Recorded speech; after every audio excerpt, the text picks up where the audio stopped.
E aí galera, como vi bastante comentários para falar mais sobre feiticeiros lidando com os elementos, tive a ideia de fazer um vídeo das manipulações mais comuns para mostrar a habilidade dessa galera no dia a dia. E se vocês quiserem podemos ir além com mais conteúdo sobre feitos grandiosos.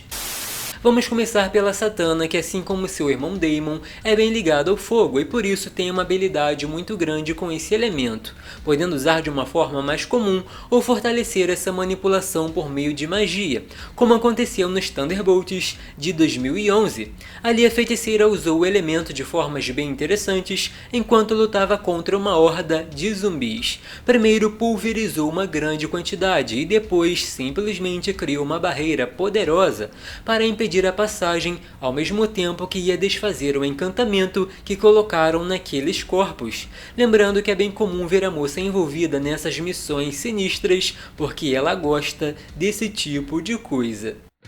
Lá para o capítulo 121 dos Fabulosos, X-Men a Tropa Alpha recebeu a missão de capturar o Wolverine, o que resultou numa luta entre as duas equipes. Em certo momento, o Xamã, querendo dar um fim nessa história, antes que alguma coisa pior acontecesse, usou um pó mágico que alterou os sistemas climáticos, criando uma nevasca ciclônica que desafiou as forças naturais primitivas. O negócio é que a tempestade saiu do controle e ficou cada vez pior.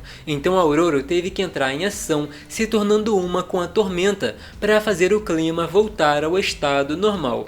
As coisas ficaram tão sinistras que o temporal começou a se espalhar pelo continente e só não foi além porque a deusa tomou o controle da situação.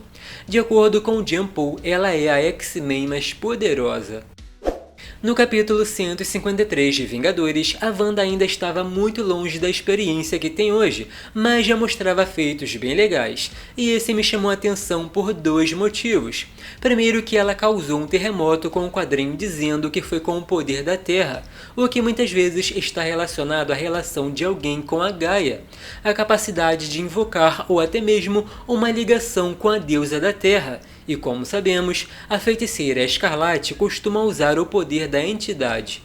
Outra coisa é que após ser ferida, a bruxa voou para longe, sendo que nessa época era bem difícil dela fazer isso, tanto que foi voar com frequência nas décadas seguintes. O detalhe é que o rastro que deixou deu a entender que pode ter manipulado o ar para isso, então fica pela interpretação de cada um se ela manipulou dois elementos nesse momento. Em Doutor Destino e os Mestres do Terror, ele, Magneto e a princesa Piton foram até a Escócia onde a Selene morava, tudo porque era um local de grande poder. Chegando lá, a bruxa brincou com eles e na maior parte do tempo usou sua manipulação das sombras para mostrar que é muito poderosa e veloz, tanto que os vilões foram com sentinelas pensando que estavam programados para lidar com a bruxa, o que na verdade era uma armadilha para o próprio Magneto. No meio dessa história toda, Selene manipulou e deu forma ao fogo, inclusive manipulou a Terra para derrotar os inimigos. No fim das contas, resolveram entrar num acordo e ela reconheceu a audácia do destino, que conseguiu fazer seu pedido, que era nada menos que perder o sentimento de culpa para poder continuar com as armações. Mesmo depois de mais de uma década morto, o Loki clássico é muito lembrado pelas décadas de maldade e muito uso da magia. Dá até pra gente fazer uma lista de quadrinhos que ele manipulou os elementos. Ainda assim tem aqueles que se destacam mais, e um deles aconteceu em Thor de 2007, bem naquela época que o vilão ficou no corpo da Lady Sif, e por isso tivemos toda aquela fase como Lady Locke. A ideia da feiticeira foi voltar no tempo e transformar o Bor em neve. Para quem não sabe, o Bor é o pai do Odin, com certeza um dos deuses mais poderosos da história, o que também indica que Loki manipulou quase toda a história, e se quisesse teria feito muito pior, porque era muito poderoso. A Rimangrim é uma das heroínas mais interessantes. No começo dependia muito do cajado do absoluto e tinha que apelar para a criatividade para falar as palavras ou frases diferentes e assim realizar os feitiços, mas atualmente vem aprendendo magia sem o uso do cajado. Já se tratando do passado, temos uma lista de momentos legais como no capítulo 30 dos Fugitivos de 2005, que foi bem na época que a Zavin se juntou à equipe e tentou proteger a galera de uma explosão. Como era muito para ela, quem se aproximou criando uma grande quantidade de água foi a Nico.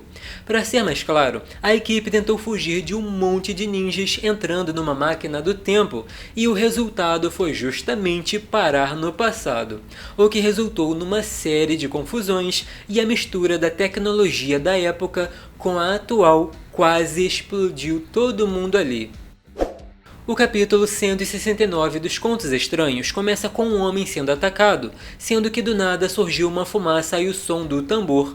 Com essa entrada bem conhecida, as pessoas já imaginavam que era um dos magos mais poderosos do mundo, e por isso os homens armados começaram a atirar, o que não deu em nada porque o herói desviou de tudo.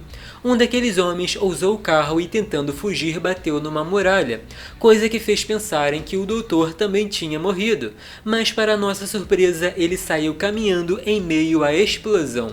O Dr. Voodoo mostrou algumas vezes que tem uma afinidade muito grande com magias relacionadas ao fogo, tanto que pode incendiar um lugar para acabar com inimigos, porque ele mesmo sai como se nada tivesse acontecido.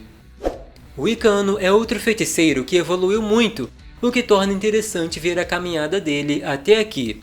Durante a invasão secreta, os jovens Vingadores se juntaram com os fugitivos para ajudar a salvar o planeta. Ali os gêmeos lutaram juntos em vários momentos e um deles enfrentaram os Skrulls, que podiam manipular os elementos. O Billy usou bastante da sua habilidade de projeção de energia e até manipulou a água para lidar com seus oponentes. Inclusive, uma coisa meio cômica foi a equipe viajando em discos e o Celery pedindo para descer porque no ponto de vista dele era muito lento.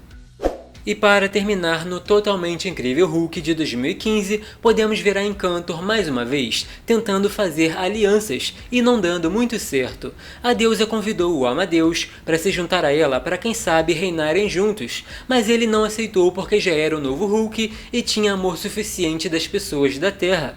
A deusa não gostou da resposta, começou a dizer que o herói tinha motivos para odiar as pessoas, ainda afirmando que ela não odiava os humanos. Como só falar não estava dando em nada, fez com que criaturas fossem formadas do chão. Aí o Amadeus não teve escolha e partiu para cima na intenção de salvar as vidas que estavam ao redor. É um feito interessante se levar em consideração que a Encantor é muito focada na manipulação, e mesmo que não tenha quem manipular para lutar por ela, é capaz de usar o que tiver ao redor para isso.